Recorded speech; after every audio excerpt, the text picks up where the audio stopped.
안녕하세요. 얼마 전에 출산 후 이혼까지 하게 된 30대 중반의 싱글맘입니다. 이렇게 사연글을 쓰게 된 이유는 정말 기가 막히고도 어이없는 인간들 때문인데요. 전 남편과 전 시댁의 만행을 한번 들어보시겠어요? 저는 가게를 운영하는 자영업자였어요. 어릴 때부터 공부에는 그다지 소질이 없었고 그 탓에 빠르게 다른 길을 모색했죠. 그러다 깨달은 건 그나마 장사 소질이 있다는 거였는데 참 다행인 일이었어요. 사실 대학도 굳이 나올 생각이 없었는데 그래도 다들 대학은 다니지 않느냐는 부모님 말에 결국 대학을 진학했고 공부와 일을 병행했죠. 그렇게 자리를 잡아갈 때쯤 지금의 남편을 만났어요.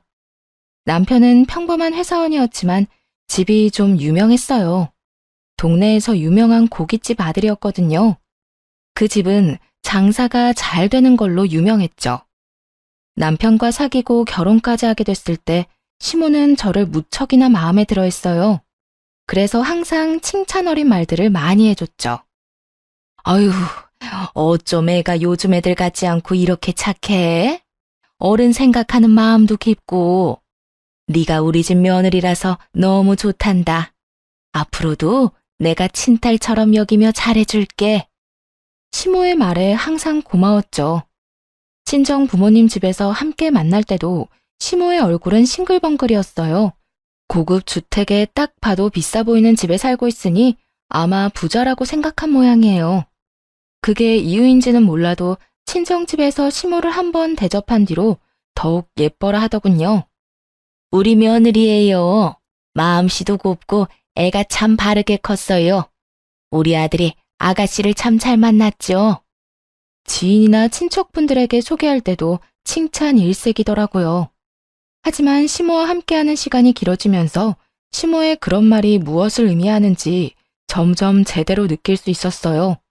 시모는 저를 좋아하는 것이 아니라 제가 줄지도 모를 돈을 좋아하는 거였다는 걸요. 하지만 이걸 깨달았을 때는 이미 결혼한 이후였고 시모도 처음에는 그리 과한 요구를 하지 않았으니 그저 이해하려고 노력했네요. 하지만 시모가 돈을 밝히는 정도는 생각보다 대단했어요. 저와 남편이 버는 돈은 비슷했는데 그 당시 친정으로부터 용돈을 따로 받고 있었거든요. 유일한 외동딸인데다가 부모님 두 분 모두 저에 대한 걱정이 많으셔서 이렇게 다 크고 결혼한 뒤에도 용돈을 따로 주시더라고요. 그 사실을 안 시모가 굉장히 좋아하더군요. 물론 처음에는 시모의 마음을 얻고 싶으니 선물을 종종 준비하긴 했어요. 어느 정도 값이 나가는 걸로요. 그런데 그걸 계속 바랄 줄은 미처 몰랐던 거죠. 알게 된 건 결혼 후 두 번째 명절부터 그런 시모의 바람이 눈에 띄게 드러나서였고요. 너 요즘 너무 돈 아끼는 거 아니니? 아니, 시댁에 오면서 왜 그딴 물건들만 갖고 오는 거니? 넌 내가 그런 싸구려 물건을 좋아할 줄 알고 가지고 온 거야? 시모가 큰 가게를 하고 있어서 돈을 잘 번다는 건 익히 알고 있었지만 그렇게나 비싼 걸 밝히는지는 그때 처음으로 알게 됐네요. 언제는 돈도 돈이지만 애가 바르게 커서 좋다더니 결혼하고 나니 돈돈거리더라고요. 뻔뻔하게 자기네들 집안 사정은 생각지도 않고 계속 꼽을 주지 뭐예요. 넌 집에 돈도 많은 애가 이 정도도 못 해와? 어머님, 어떤 걸 원하시는데요? 나는 얼마 전에 새로 나온 그 명품 브랜드 지갑이 좋아. 이딴 거 싹 다 치우고 그거 가져와. 그럼 내가 받아줄게. 가격도 가격이지만 이미 산 선물들을 쓸모없게 만드는 시모를 보며 이를 갈았죠. 저희 부부 돈을 마치 제 돈처럼 여기는 시모에게 한 방 먹여주고 싶은 기분이었어요. 알겠어요, 어머님. 원하는 대로 그거 사드릴게요. 그렇게 말하면서 앞에 있는 용돈과 선물은 도로 챙겼어요. 가져온 용돈과 선물을 바리바리 넣고 있자 시모가 묻더라고요. 너 지금 뭐 하니? 그건 왜 다시 넣어? 어머님, 그 지갑만 있으면 이거 다 필요 없으시다면서요. 용돈이랑 선물은 도로 가져가게요. 선물이며 용돈이며 왜 줬다가 뺐니? 한 번 주기로 했으면 이제 내 거지. 어른들한테 장난치는 거야? 장난이 아니라 어머님이 방금 그렇게 말씀하셨잖아요. 그리고 그 지갑 가격이 꽤 돼서 오늘 가져온 건 친정에 주는 게 좋을 것 같아서요. 그렇게 말하자 시모는 팍 인상을 쓰더니 고함을 지르기 시작하더군요. 야, 누가 필요 없대? 너 진짜 센스도 없고 눈치도 없구나. 네가 나를 조금도 생각하지 않으니 이런 푼돈으로 장난치는 거겠지. 푼돈치고는 금액이 과하다고 생각하지 않나요? 선물과 용돈까지 합하면 100만 원이 훌쩍 넘는데 그걸 보고 푼돈이라뇨. 그렇다고 저희 집이 엄청 잘 사는 것도 아니에요. 그저 생활에 곤란하지 않을 정도로 돈을 가지고 있는 것일 뿐이고요. 부모님이 살고 있는 커다란 주택도 부모님이 마련하신 집이 아니라 조부모님 집이었던 거였고요. 그런데 시모는 마치 제가 엄청난 부자인 것처럼 이것저것 요구를 하더라고요. 정말 그 정도 부자였으면 그런 거 해주고도 돈 아까운 줄 모르겠죠. 근데 전 평범한 자영업자이고 남들과 똑같이 돈 벌어서 제 돈으로 선물을 드리는 건데 이런 식으로 나오니 정말 화가 나더군요. 그래서 싸늘하게 식은 표정으로 남편에게 말했어요. 여보, 당신도 그 푼돈으로 우리 엄마한테 지갑 하나 사드려. 똑같은 걸로. 별거 아니지? 어머님이 푼돈이라잖아. 그 정도 푼돈도 없다고 하진 않겠지? 이 말에 남편은 당황한 듯 쳐다봤어요. 저야 태연한 표정이었죠. 그런데 시모가 남편 대신 엄청 화를 내더라고요. 얘, 너 점점 갈수록 웃긴다. 네가 뭔데 우리 아들한테 그런 걸 시키니? 그리고 그런 것 다 성의야, 성의. 너희 친정에서 잘해줬으면 우리 아들도 어련히 해줬겠지. 왜 그런 걸 강요해? 강요는 어머님이 하셨죠. 성의가 중요하다고 하실 거면 어머님 아들이야말로 저희 친정집에 그 푼돈보다는 훨씬 더 많이 성의를 보여줘야죠. 매달 받아 쓰는 용돈도 생활비로 다 나가는데 그렇지 않나요? 그렇다고 어머님이 저희한테 용돈을 주시진 않잖아요. 그래도 그렇지. 그런 걸 남편한테 다 떠넘기면 어떡하니? 너는 생각이 있는 거야, 없는 거야? 그리고 집도 잘 사는 애가 그 정도 돈 가지고 왜 이렇게 발끈하는 거야? 어머님이 모르시나 본데 저희 돈 따로 각출해서 양가 부모님 용돈도 드리고 선물도 사드려요. 근데 어머님 덕분에 저희 명절에 매번 나가는 돈 규모가 커졌거든요. 그게 무슨 말이야? 네 돈으로 우리한테 이런 거 해주는 거 아니었어? 제가 그런 큰 돈이 어디 나서 해주겠어요. 어머님한테 이렇게 해드리는 것도 친정에 해드리는 거 줄여서 해드리는 거예요. 어머님이 200만 원 넘는 성의를 요구하셔서 친정 부모님은 50만 원 정도밖에 안 되는 성의를 받으시거든요. 그렇게 이야기하며 시모를 째려봤죠. 좋게 보고 싶어도 도무지 안 되더라고요. 이야기를 할수록 더 열받는 건 남편 놈이 지 엄마 말릴 생각은 안 하고 그저 태평하게 구경이나 하고 있다는 것이었어요. 그러다 남편에게 친정엄마에게 명품 지갑을 사주라고 하니 그제서야 당황해서 허둥대는 꼴이란 그저 웃기더라고요. 이게 성의를 보이는 용돈이 맞나요?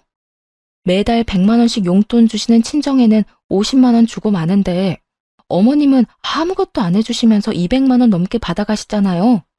그래놓고 원하는 선물을 지정하시기까지. 그렇게 이야기하자 시모가 입을 꾹 다물더군요. 하긴 분리할 땐 묵비권이 최고 아니겠어요? 근데 어떡하나요? 지 아들놈은 당장 발등에 불이 떨어졌는데 여보, 나 진짜 더 이상 낼 돈 없어. 어떻게 이번에도 당신이 좀 해주면 안 될까? 그리고 장모님 비싸고 이런 거 별로 안 좋아하시잖아. 그런데 굳이 꼭 해드려야 돼? 이런 상황에서도 제게 떠넘기려는 듯 남편놈이 울상을 지으며 불쌍한 척을 하더군요. 그래서 냉정하게 말해줬죠. 안 좋아한다고 싫어하는 건 아니지. 비싸고 좋은 거 누가 싫어해? 우리 엄마도 비싼 거 좋아해. 다만 벌어서 저축해야 될 시기에 그런 식으로 우리가 돈 쓰는 거 별로 반기질 않아서 그러시는 거지. 다 우리 생각해서 용돈도 주시는 거고. 그러면 항상 했던 것처럼 하면 되잖아. 아니면 이 선물들 장모님한테 갖다 드리면. 근데 당신도 정말 염치 없다. 당신 부모님은 원하는 브랜드까지 골라서 명품 지갑 사달라고 당당하게 요구하는데 어떻게 우리 집에는 50만 원으로 퉁치자고 말할 수가 있어? 한두 번도 아니고. 내가 언제 퉁치자고 했어? 그냥 장모님이 그런 거 안 좋아하시니까 안 하는 게 낫지 않냐고 물어보는 거지. 그럼 당신 어떡할래? 둘 중에 하나 골라. 친정이랑 시댁 규모를 맞출 거면 어머님 걸 줄이는 게 나을까? 아니면 친정에 주는 걸 늘리는 게 나을까? 양가 똑같이 하게 되면 너도 그만큼 더 내야 돼. 지금도 내가 더 내고 있잖아. 왜 그렇게 빡빡하게 물어? 이때까지 잘했잖아. 그냥 그렇게 하면 되지. 그렇게 할 수 없도록 어머님이 말씀하시잖아. 여태껏 뭐 들었어? 이해가 안 돼? 아니면 내가 여기까지 이 사태를 끌고 왔다고 말하고 싶은 거야? 아니지. 너희 어머님이 갑자기 명품 요구해서 여기까지 온 거잖아. 저를 탓하려는 듯 입을 삐죽이는 남편놈을 보고 열이 받아서 시모를 뚫어져라 쳐다보며 말했죠. 아들은 그 푼돈이 없어서 아끼려고 이렇게 아등바등인데 어머님은 며느리 돈이라는 생각에 참 쉽게 쓰셨나 보네요. 앞으로도 그렇게 요구하세요. 더 큰 걸 요구할수록 저도 남편에게 더 많이 돈 내라고 요구할 테니까요. 그 이야기에 시모가 입술을 꽉 물더군요. 분리할 때마다 나오는 버릇인가 보죠. 그걸 보니 체증이 좀 내려가는 기분이었어요. 솔직히 이쯤 되면 그만하라고 말할 줄 알았거든요. 아니면 패배 선언이라도 할 줄 알았는데 시모는 전혀 가타부타 말이 없더라고요. 머릿속에서 이리저리 저울질하는 모양이었죠. 그래서 시모가 선택하기 쉽도록 남편에게 칼자루를 쥐어주기로 했어요. 어머님이 당신 힘든 건 생각도 안 하시나 봐. 그럼 앞으로는 당신도 돈 더 내야겠네. 일단 200만 원부터 내봐. 명품 지갑 사러 가야지. 그 말까지 듣고서야 남편 놈도 움직이더군요. 엄마, 우리 결혼한 지 얼마 안 됐고 지금 돈 모아야 할 때거든? 이런 비싼 거 요구하는 거 좀 자제해줬으면 좋겠어. 나도 돈 별로 없고. 솔직히 장모님은 이런 거 안 바라셔. 그분은 그런 거 없어도 교양 있어 보인다고. 엄마는 아무리 비싼 걸로 꾸며봐야 어차피 고깃집 아줌마잖아. 야, 너 말 다 했어? 그 고깃집으로 너 대기업 보냈어. 이게 어디서 지금 엄마 무시하는 말을 해? 그러니까 좀 작작 좀 하시라고요. 아니, 적당히 좀 해야지. 이게 뭐야? 아들 대기업 보냈다고 가죽까지 벗겨먹어서 명품으로 휘두르고 다닐 작정이에요? 적나라하고도 필터 없이 솔직한 남편놈의 말에 시모의 얼굴은 벌겋게 달아올랐고 그제야 됐다며 다 치우라고 하더군요. 됐어. 다 치워. 너희들이 주는 거 내가 앞으로 받나 봐라. 여보, 됐어. 이제 명절에 우리 집엔 안 해도 되니까 돈 적게 내도 되지? 분위기라고는 요만큼도 읽을 줄 모르는 남편놈이 해실해실 웃으며 이야기하는데 저도 모르게 박수치며 웃을 뻔했지 뭐예요? 역시 상대방을 조용히 만들려면 약점을 건드려야 직격타인 것 같더라고요. 눈치는 더럽게 없고 별 생각도 없는 남편놈 덕에 그 뒤로 시모의 돈 요구는 확실히 줄었어요. 그렇지만 순환이 이대로 끝난 건 아니었어요. 오히려 한층 더 어둡고 짜증나는 식으로 진행됐죠. 시모와 그 사건이 있은 후에 임신했다는 사실을 알게 됐거든요. 빨리 시부모에게 이야기하고 싶었지만 얼마 전 그리 좋은 분위기가 아니었다 보니 바로 오픈하지 못했죠. 친정에는 이 좋은 소식을 먼저 전해드렸고요.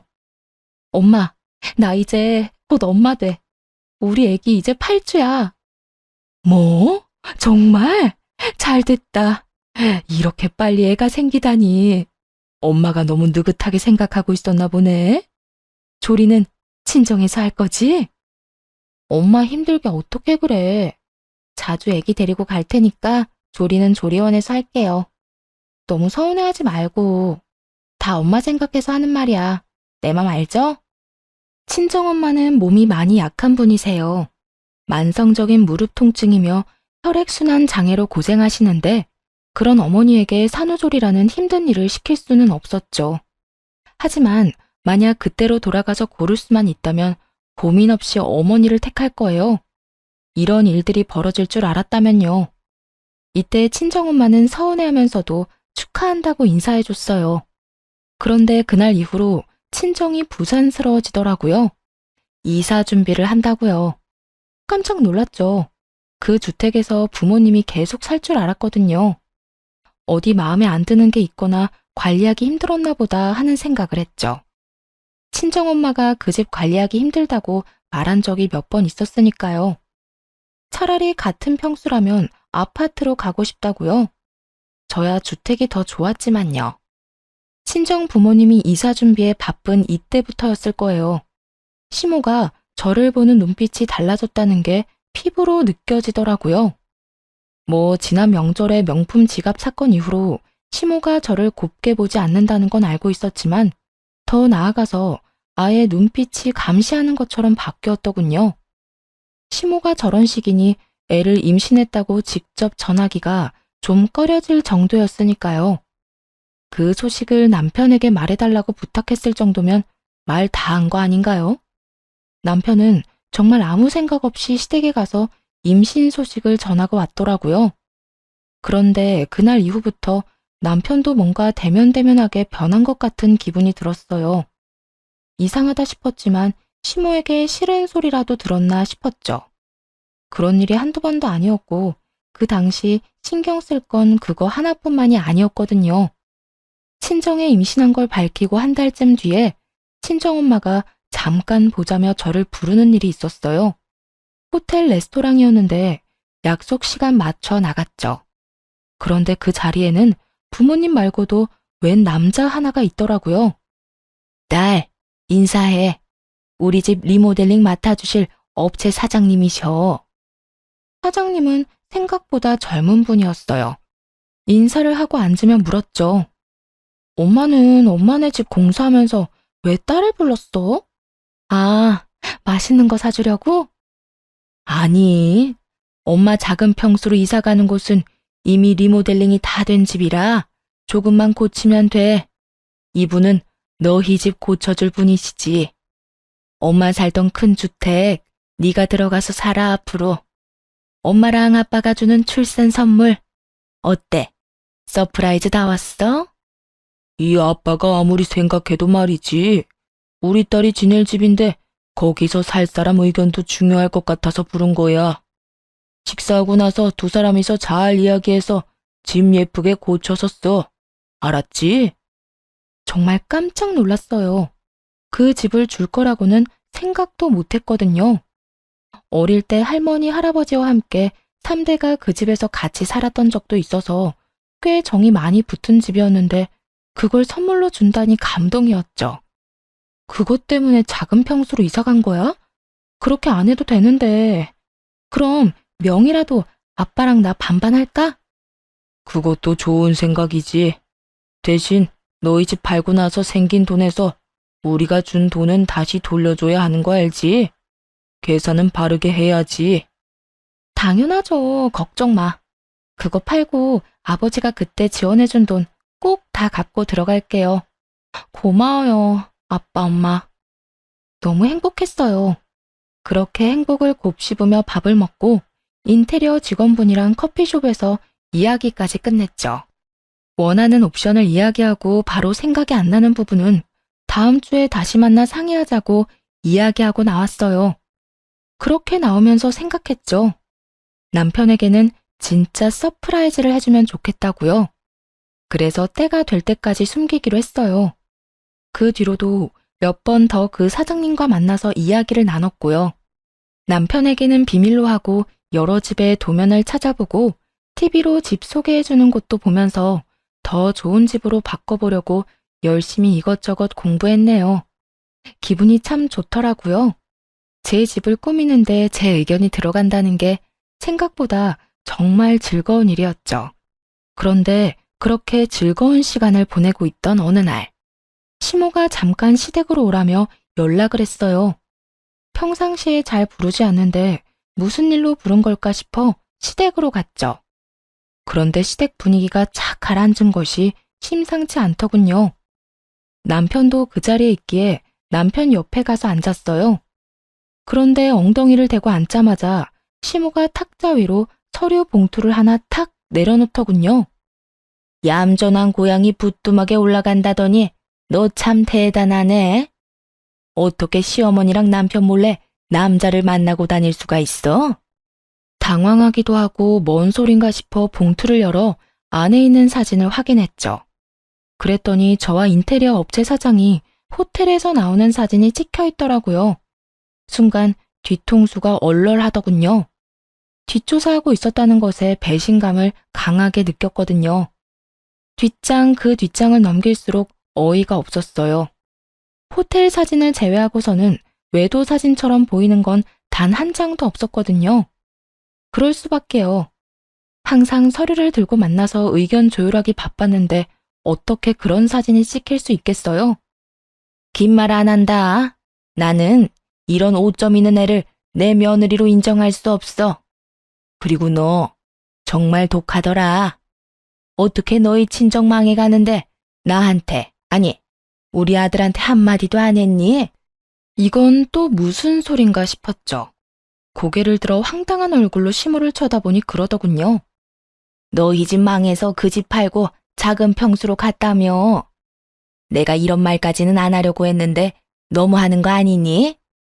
네가 우리를 믿지 못하고 숨겼으니 우리도 너 믿을 필요 없겠지. 이 이야기를 듣는 순간 딱 감이 왔어요. 이 인간들이 제 외도를 탓하고 싶은 게 아니라는 걸요. 외도는 명분이고 실제로는 우리 집이 망한 것 같으니 너랑은 인연 끊겠다. 이 생각인 거였죠. 눈을 질끈 감게 되더라고요. 남편과 여태 쌓아올렸던 것들은 다 뭐였지? 우리의 결혼이 이렇게 허무한 거였나? 수만 가지 생각이 머릿속을 맴도는데 남편 놈은 여전히 조용하더라고요. 남편에게 물었어요. 당신도 그렇게 생각해? 내가 정말로 외도했다고 생각하는 거야? 우리 뱃속의 애는 어떡할 건데? 지금 이혼하면 애는? 남편 놈은 시모에게 무슨 소리라도 들었는지 입을 다물고 아무 말도 하지 않더군요. 이놈이 이렇게 뒤통수를 칠 줄이야. 상상도 못한 반응에 남편 놈을 탓하자 시모가 강한 힘으로 떼어놓더라고요. 이게 어디서 남의 귀한 아들 멱살을 잡아. 야, 뱃속의 애가 누구 아인지는 모르지. 그러네, 우리 집안 핏줄로 못 받아들여. 어디서 뒹굴다 왔는지 모르는 년이 뭔 거짓말을 못하겠어? 그럼 친자 검사라도 해요. 그러면 되잖아요. 애 낳고 나서 검사하시면 되죠. 그리고 그 사진도 다 설명할 수 있다고요. 그만해. 더 이상 우리 아들 앞길 망치지 말고 썩 꺼져. 나는 애초부터 너랑 안 맞았어. 어른한테 두 눈 동그랗게 뜨고 대들 줄이나 알고. 남편 조종해서 시어머니 힘도 못 쓰게 하는 거 내가 모를 줄 알았어? 남편을 조종해서 저를 못 살게 구는 건 시모도 마찬가지였죠. 지금 이 상황에 남편 놈이 시모 이야기만 철석같이 믿고 있다는 게 무슨 뜻이겠어요? 저놈도 지금 여기서 시모 편들겠다는 거잖아요. 뱃속에 지새끼 품고 있는 제가 뻔히 옆에 있는데도. 우리 집에 너 반겨줄 사람도 없고 너하고 잘해볼 사람도 없어. 그러니 당장 이 집에서 나가라. 그리고 이혼 소송 판결 나는 대로 그 집도 싹 다 팔아치울 거야. 네가 잘못했으니 위자료도 청구할 거고. 그렇게 알고 있어. 그렇게 시모의 축객령이 떨어지고 쫓겨났어요. 해명? 물론 할 수 있었죠. 하지만 하고 싶은 생각이 싹 달아나 버렸네요. 해명을 하겠다는 건 이 사람들과 오해를 풀어서 다시 함께 하겠다는 거잖아요. 그런데 더 이상 그러고 싶은 마음이 눈꽃만큼도 없었거든요. 저쪽에서 저를 떨쳐내고 싶어 하는데 아예 싹둑 끊어서 떨어져 나가고 싶은 건 오히려 제 쪽이었으니까요. 그렇게 신발을 신고 있는데 뒤에서 시모와 남편이 나누는 이야기가 들리더군요. 아들, 친자 검사 같은 거 절대로 하지 마. 애 있으면 재혼하는데 얼마나 힘든지 알아? 아예 저 더러운 씨앗은 네 애가 아닌 게 다행인 거야. 그러니까 절대로 친자검사 하지 말고 이혼해. 알았지? 근데 엄마, 이런 걸로 이혼이 되긴 할까? 그리고 법원에서 친자검사하라고 하면 어떡해. 그건 내가 다 알아서 할 테니까 넌 아무 걱정하지 마. 그리고 이거 꼭 기억해. 침몰하는 배에 같이 타고 있다가 다 같이 망하는 것만큼 재수 없는 것도 없어. 우리라도 빠져나와야 살 거 아니니? 네 처갓집은 이제 망해서 앞으로 우리한테 손 벌릴 거란다. 나는 그 꼴은 죽어도 못 봐. 아니나 다를까 시모는 우리 집이 망하고 있다고 착각하고 있더군요. 작은 평수로 이사 가는 걸 알자마자 지레짐작으로 아들 내외 이혼부터 시키려고 하다니, 결혼할 때도 저희 부모님 사시는 집을 보고 결혼시킨 게 분명해 보이는 말이었죠. 왜 친정 부모님이 그 집을 팔기로 했는지에 대해선 이혼 전에는 저 인간들에게 알려줄 생각이 사라지게 하는 말이었고요. 집으로 돌아와서는 남편을 기다렸어요. 마주치고 싶지 않았는지 아주 늦게 오더군요. 잠도 자지 않고 기다리고 있던 저를 본 남편이 한숨을 푹 쉬더군요. 당신 정말로 나랑 헤어질 생각이야? 어머님 없을 때 말해봐. 이거 네 생각도 어머님이랑 똑같아? 뱃속의 아기는 생각 안 해? 아, 이야기 다 끝났는데도 또 꺼내야 되겠어. 솔직히 먼저 수상한 행동한 건 당신이 맞잖아. 너 그 말도 안 되는 외도 사진 믿는 거야? 내가 그 사람하고 팔짱을 꼈어? 뭘 했어? 앉아서 이야기만 나눴을 뿐이잖아. 그러니까 왜 호텔까지 갔었냐고. 뭐, 더 이상 이야기하고 싶지도 않고, 난 그냥 네가 좀 편하게 이혼해줬으면 좋겠는데. 너 진짜 나중에 후회하지 말고 지금 잘 생각해. 정말 이혼할 거야? 너랑 나랑 결혼한 지 이제 막 3년이야. 뱃속에 아기도 있고. 그런데 이 웃기지도 않은 사진 한 장 때문에 이혼한다고? 너 그것 때문에 이혼하자는 거 아니잖아. 그것 때문에 이혼하는 거 맞아. 그럼 내가 왜 이혼하자고 하겠어? 지가 뭔 생각하는지 눈에 빤한데도 남편 놈은 시치미를 뚝 떼더군요.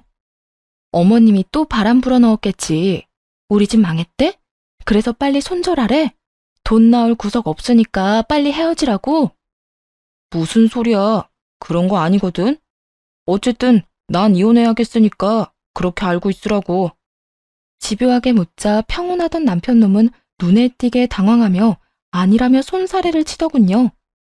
남편이 그렇게 회피하듯 자리를 떠나버리고 결심했죠. 이혼하고 이 인간들에게 절망을 보여주겠다고요. 그렇게 이혼 소송이 진행됐어요. 그런데 그 기간 동안 정말 웃기지도 않은 일이 벌어졌죠. 시모가 주변에 소문을 엄청 내놨더라고요. 제가 외도했기 때문에 헤어지는 거라고요. 이미 소문은 퍼질 대로 퍼지고 와전돼서 소문 속 저는 꼬리 9개 달린 구미호가 되어 있더라고요. 사귄 남자는 수도 없이 많으며 재산을 노리고 결혼했다는 이야기까지 나돌았죠. 그걸 아시곤 친정 부모님은 역정을 내셨어요. 이혼한다고 했을 때도 부모님이 이렇게까지 화를 내시진 않았거든요. 오히려 왜 적극적으로 해명하지 않았냐면서 더 강하게 말했어야 한다고 그렇게 말씀하시곤 하셨는데 이번에는 그 질이 다르잖아요. 저지르지도 않은 외도를 저질렀다는 소문이 파다하게 퍼지니 친정 부모님도 완전 열이 받으신 거죠. 너희 시어머니 도대체 뭐 하는 짓이니? 언제는 조용히 이혼해달라면서. 그런데 이제 와서 이런 식으로 헛소리를 퍼뜨려? 이 인간들이 진짜. 엄마, 그냥 놔둬요. 이혼하면서 자기들이 무슨 짓을 저질렀는지 똑똑히 알려주면 되니까. 근데 엄마한테 부탁할 거 있는데 들어줄 수 있어요? 무슨 부탁? 네가 원하는 건 엄마가 다 들어줄게. 우리 딸 홀몸도 아닌데 출산 준비에 이혼 준비까지. 엄마, 요즘 너 보고 있으면 슬퍼. 솔직히 그 인간들하고 더 이상 같이 할 마음 없으니까 이혼하는 거야. 나한테 좋은 일이고. 시어머니가 소문 퍼뜨린 사람들 좀 찾아봐줘. 단톡방 문자 내역 같은 거 있으면 좀 보내달라고 해봐요. 그렇게 하나하나 증거를 모았죠. 이혼이 시작되자 시모와 남편은 호텔 사진 한 장으로 저를 불륜녀로 만들었더군요. 그렇지만 당연하게도 제 핸드폰 내역에는 그 사람과의 어떠한 외도 증거도 나오지 않았고, 사진도 호텔에서 찍힌 그 사진 딱 한 장 가지고는 외도가 증명되지 않았어요. 시모와 변호사에게 톡톡히 말했죠. 그 사람은 저희 친정 부모님 집 리모델링 해준 업체 사장님이세요. 친정엄마가 만나서 조율하기 힘들어서 제가 직접 만나 의견 조율하고 집 리모델링에 참여했고요. 그러면서 시모가 찍은 사진 몇 장 중에 설계도가 비춰진 부분을 확대해서 증거로 보여줬어요. 저희가 만날 때마다 탁자 위에 펼쳐놓은 건 집 설계도면이고요. 호텔에서 찍힌 것도 레스토랑에서 부모님과 함께 있던 거 확인 다 됐는데도 저를 모함하네요. 유책 배우자는 제가 아니라 남편과 시댁이죠. 없는 죄를 만들어 이혼시키려고 하니까요. 결국 제 외도는 증거 불충분으로 받아들여지지 않았지만 남편 놈과 시모는 수긍하지 않았어요. 그리고 이내 제 뱃속의 아이가 자기 아이가 아니라며 친권과 양육권까지 포기하겠다고 말하더군요. 나는 친권, 양육권 다 필요 없어. 그리고 그 뱃속의 아이가 내 아이가 아니라고 확신해. 나는 외도로 낳은 아이를 내 아이라고 인정 못해. 당연히 변호사들은 당황했죠. 혼인 기간 중에 낳은 아이는 본래 남편의 자식으로 인정이 되거든요. 근데 남편이 그걸 부정하고 있는 데다가 아이가 태어나지도 않아서 친자 검사를 할 수도 없는 상황이었어요. 그래서 이렇게 말했어요. 네 자식이 아니라고 생각한다면 그렇게 생각해. 나도 이 아이 당신 자식이 아니고 내 자식으로 키울 거니까. 여기서 두 번 다시 아이에 대해 어떠한 권리도 주장하지 않겠다고 맹세해. 법적으로 아이에 관한 걸 모두 포기한다고 하라고. 변호사는 애를 출산하고 나서 이혼하는 게 좋겠다고 했어요. 임신 중에 소송하면 친권과 양육권을 다투지 않는다고요. 그 바람대로인지 아이는 소송 중에 세상 밖으로 나왔네요. 시모와 남편 놈은 애를 보지도 않았죠. 어차피 이혼 소송을 하며 친권과 양육권도 가져오기로 생각했으니 상관없었지만요.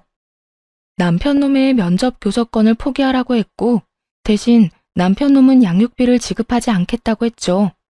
저도 그 사항에 합의했어요. 어차피 저 인간 자식으로 키울 생각도 없었고 재혼이라도 하면 친양자로 입양하는 방법을 써서라도 남편과 아이 관계를 완전히 끊어내게 만들 생각이었거든요. 그리고 남편은 그 모든 권리를 포기하기로 합의했고요. 한 줌의 후회도 없어 보이더라고요. 그렇게 이혼 소송이 끝나고 리모델링도 완성됐어요. 친권과 양육권에 대해서도 판결이 나왔죠. 남편은 친권, 양육권을 포기했고 제가 다 받아가는 것으로요. 애를 포기하면서 면접 교섭권까지 포기하더군요. 애 보러 오라는 말도 하지 말라는 뜻처럼 느껴져 기분이 굉장히 더러웠어요. 그리고 판결 난 날 바로 짐을 쌌어요. 리모델링이 된 집으로 들어가기로 했거든요. 시모는 제가 진짜로 나가는 건지 쓸데없는 물건을 가지고 가진 않는지 확인하려는 듯 제 옆을 서성거리더라고요. 결혼한 지 3년 만에 이혼하는 거라 가전이나 가구며 다 새 거였어요. 그래서 그건 다 가지고 가기로 했죠. 혼수는 제가 다 해왔거든요. 그렇게 이 사업체 사장님이 오셔서 집 주소를 한 번 더 확인할 때였어요. 시모가 옆에서 그 집 주소를 듣고 있다가 의아한 듯 그러더군요. 그 집 너희 친정엄마 집 아니었니? 근데 왜 네가 그 집으로 들어가? 거기 팔았던 거 아니야? 그래서 너희 부모님은 작은 평수로 옮겨간 거 아니니? 아닌데요? 저희 부모님이 출산 선물로 리모델링해서 주기로 한 거예요. 출산에 맞춰서 청소까지 끝나서 들어가는 거고요. 이혼했으니 이제 저랑 애랑 둘이서 살겠죠. 뭐? 너희 집 망한 게 아니었어? 넌 그런 걸 왜 말 안 했어? 그럼 그 집 명의가 설마 네 거야? 네. 아버지랑 공동 명의로 할까 고민 중이에요. 아쉽네요. 거기서 세 식구 알콩달콩하게 살 줄 알았더니 둘이서 살게 됐네요. 같이 살 사람이라도 빨리 구해봐야겠어요. 그렇게 말하고 있는데 시모가 부들부들 떨더군요. 남편 놈도 떨떠름한 표정으로 저를 쳐다보고 있었어요. 그 집을 너 혼자 쓴다고? 그럼 내가 왜 그 집까지 해가면서 그럴 리가 없어. 내가 왜 너랑 우리 아들 이혼을 시켰는데? 제 외도 때문 아니었어요? 하긴 그것도 사실이 아니었으니까요. 그냥 이혼시킬 명분이 필요했던 거잖아요. 아, 그 건은 명예훼손으로 소송 들어갈 거니까 그렇게 알고 있으세요. 명예훼손이라니? 우리가 언제 그런 짓을 했다고? 주변 사람들한테 소문 다 내셨다면서요. 제가 외도했다고. 어머님이 단체 톡방에 다 퍼뜨리셨더라고요. 증거, 증인 모두 충분하니 무혐의는 아닐 거예요. 며느리 모함해서 이혼시킨 집인데 그 모함 2번이라고 못할까요? 선자리는 들어오려나 모르겠네요. 재혼 빨리 시키고 싶어 하더니. 이 말에 시모가 바락바락 우기더군요. 그게 왜 명예훼손이야? 나는 사실을 말한 것뿐인데. 이게 다 네가 말을 제대로 안 해서 벌어진 일이잖아. 서프라이즈 생각했거든요. 그리고 말 안 해서 결과적으로는 무척 다행스러웠죠. 당신네들 음험한 속내 알게 돼서 그대로 놔뒀으면 돈 뜯어내려고 안달이 났겠죠. 결국 명예훼손도 진행됐고 시모는 벌금형을 받았어요. 주변 사람들이 다 알게 됐으니 시모는 순식간에 피해자에서 가해자가 됐고요. 시모는 이 동네에서도 꽤 큰 가게를 운영했기에 아는 사람도 많고 단골도 많았는데 이 이야기는 순식간에 소문으로 번졌죠. 그렇게 제가 떠나고 시모와 남편이 몇 번이나 집으로 찾아왔어요. 조리원에서 나온 뒤에도 친정 부모님은 새로 이사간 집이 아니라 제가 들어간 그 집에 머물고 계셨거든요. 남편과 시모는 얼굴에 철판이라도 깔았는지 계속 찾아와 하소연했어요. 예, 내가 오해가 있었어. 내가 다 잘못했으니 우리 손주라도 좀 보게 해주면 안 되겠니? 우리 손주라뇨. 제 아이는 제가 혼자 낳은 제 아이예요. 아주머니 손주가 아닌데요.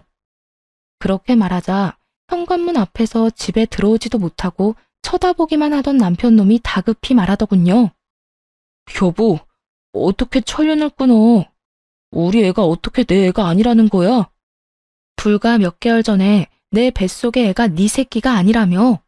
왜 갑자기 내 애가 네 애가 돼? 단체로 정신이라도 나갔어? 면접 교섭권도 포기한 인간이 갑자기 부성애라도 생겼을 리는 없고. 왜? 당신도 이 집이 탐나? 그런 거 아니야, 얘. 우리는 그저 손주만 보고 싶을 뿐이고. 그때 친정어머니가 애를 안방에 재워놓고 나오시면서 말했어요. 누가 손주야? 우리 손주가 왜 그쪽 손주인데? 우리 집 망한 줄 알고 인연 끊으려고 애도 자기 핏줄 아니라더니 왜? 우리가 안 망했으니까 애 이용해서 다시 인연이라도 이어볼 생각이야? 아이고, 사부인. 우리가 그런 생각으로 온 거 절대 아니에요. 사부인은 무슨 사부인? 그렇게 부르지 마. 그럼 이 집이 탐나서 왔겠네. 속이 하도 투명해서 잘 보여. 우리는 이제 그쪽 집에 줄 거 하나도 없으니까 찾아오지 마세요. 우리는 이혼하면서 그쪽 집안이랑은 상종도 안 하기로 했으니까. 사부인, 그러지 마시고 애기 친자 검사라도 해서 애 아빠가 우리 아들인 거 밝혀야죠.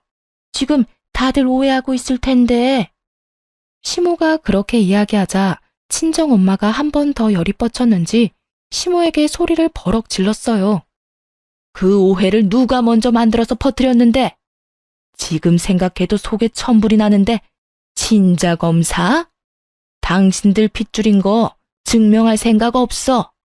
어떻게든 인연 만들어 놓으려고 하는 게 눈에 보이니 열받더군요.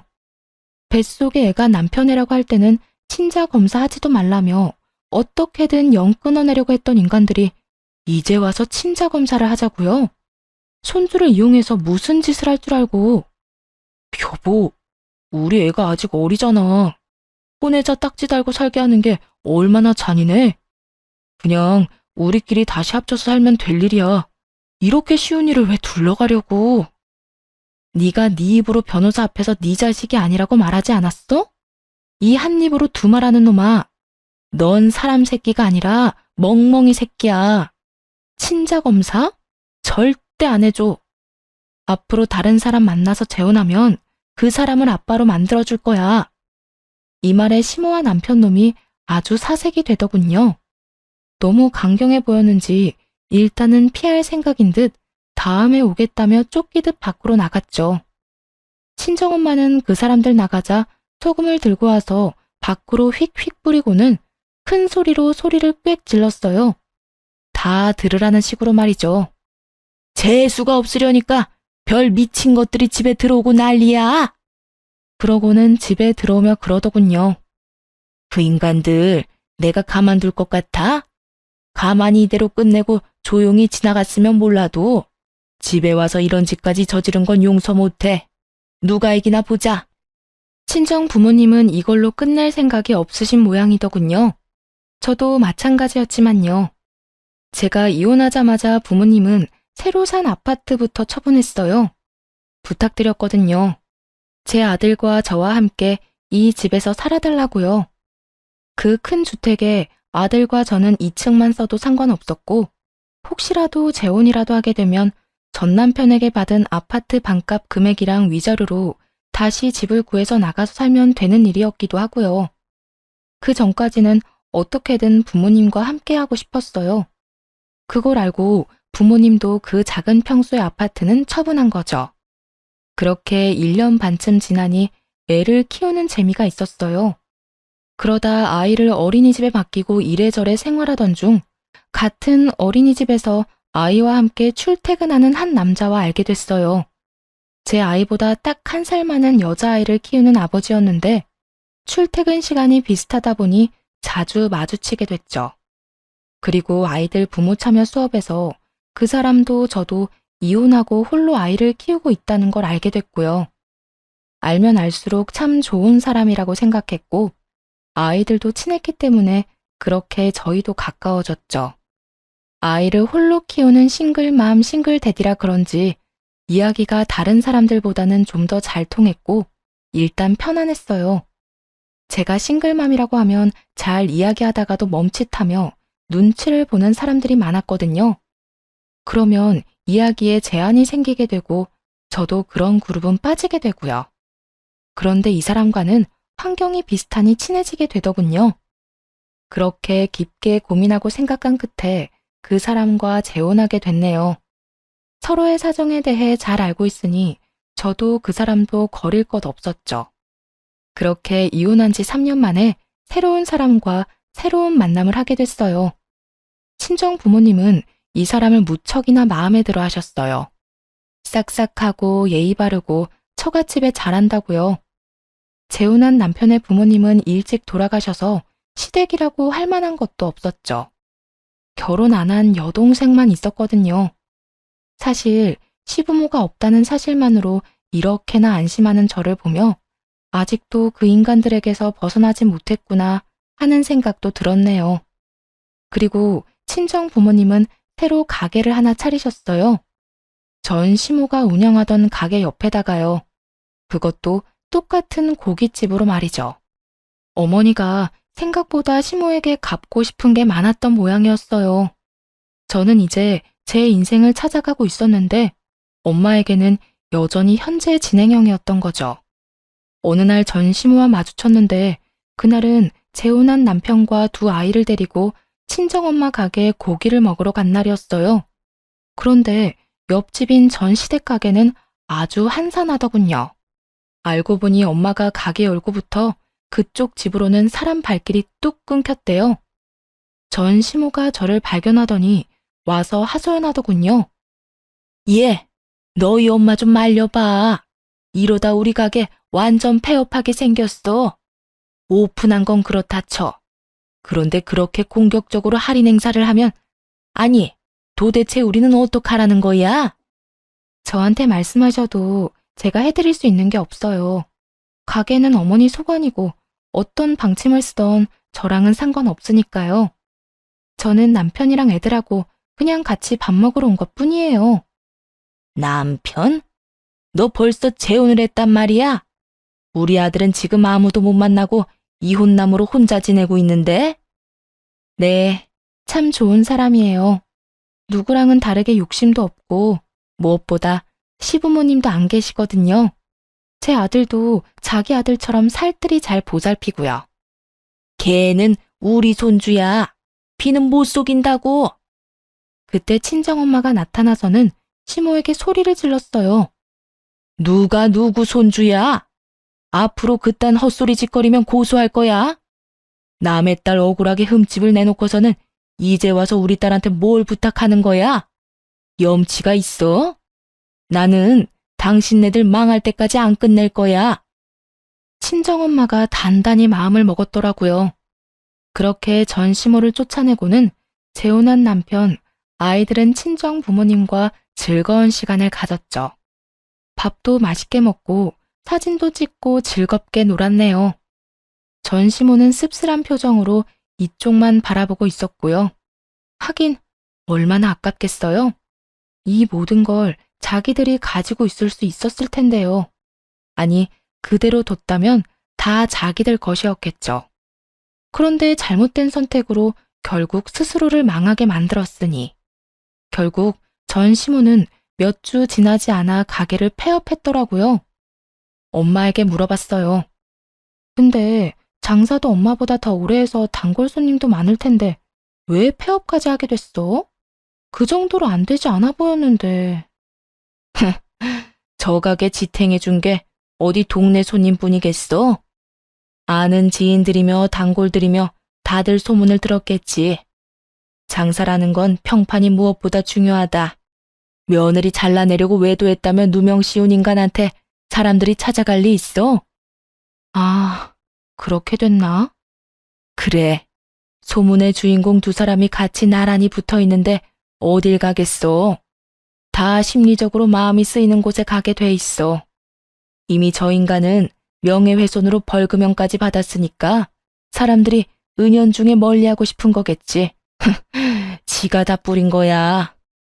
그렇게 전 시모의 가게는 또 쫓겨나듯 폐업하고 사라졌어요.